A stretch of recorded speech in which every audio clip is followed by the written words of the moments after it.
The letter J. There was no letter J 500 years ago.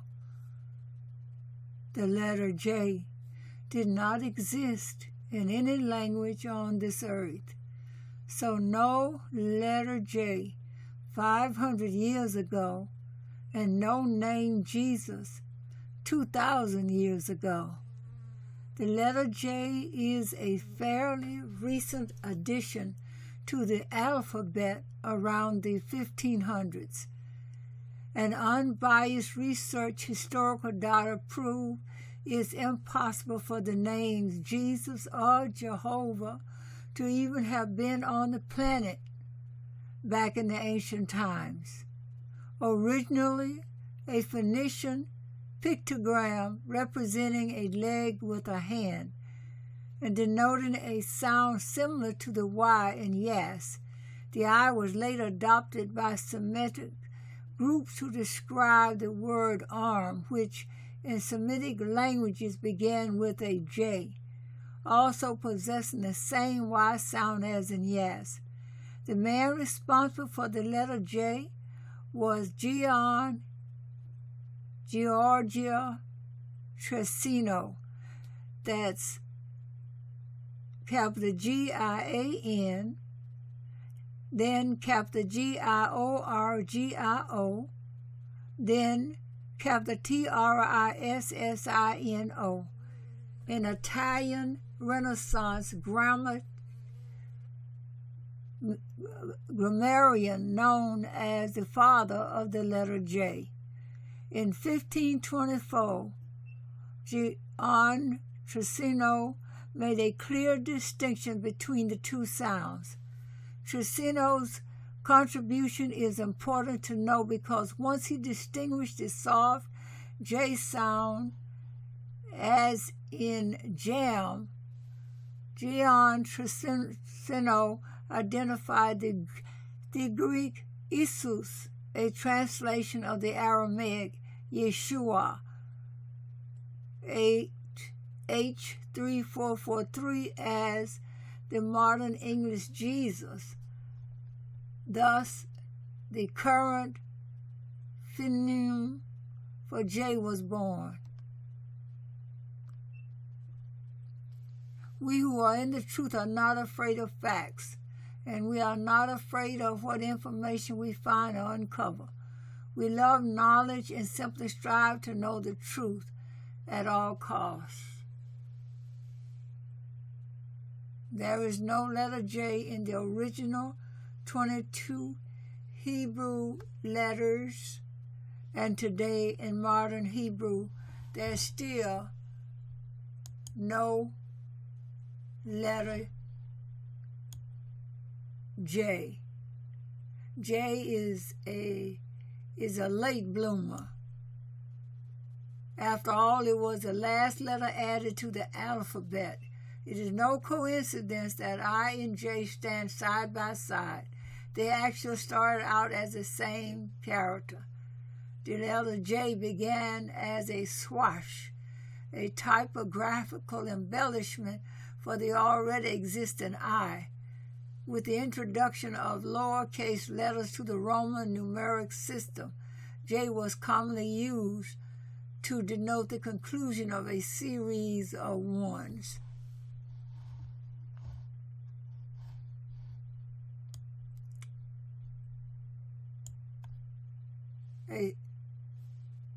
The name of the dot over the J and I and why we use them.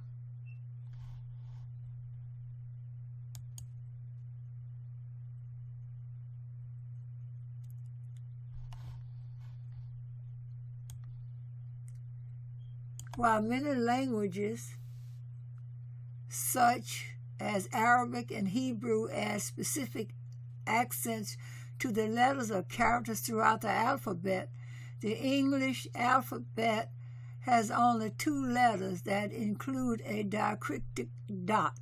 This mark is added to a letter to signal a change in either the sound or meaning of a character. What is the additional name of this curious dot that hovers over the 9th and 10th lowercase letters of the English alphabet. And how did it get there? Why do some languages read left to right and others right to left? Find out about the many directions language has taken across the world.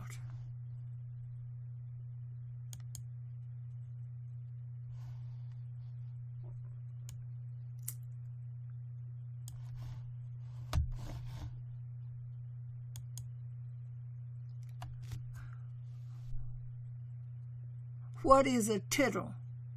The small distinguishing mark you see over a lowercase I and a lowercase j is called a tittle, an interesting name that looks like a portmanteau combination of tiny and little, and refers to a small point or stroke in writing and printing. Generally, a diacritic dot such as a tittle is also referred to as glip, a mark that adds meaning to the written letter. However, in regards to I and J, the removal of the mark is still likely to be read as I or J when it's capitalized. As such, these are not true examples of a glip. Derived from the Latin word titulus, meaning inscription, heading the tittle initially appeared in Latin manuscripts beginning in the 11th century as a way of individualizing the neighboring letters I and J in the thicket of handwriting. With the introduction of the Roman-style typeface in the late 1400s, the original large mark was reduced to the small dot we use today. Many alphabets use a tittle specifically in the case of the letter I. For example, the absence or presence of a tittle over the I in the modern Turkish alphabet, also Latin base, helps to differentiate two unique letters that represent phonemes.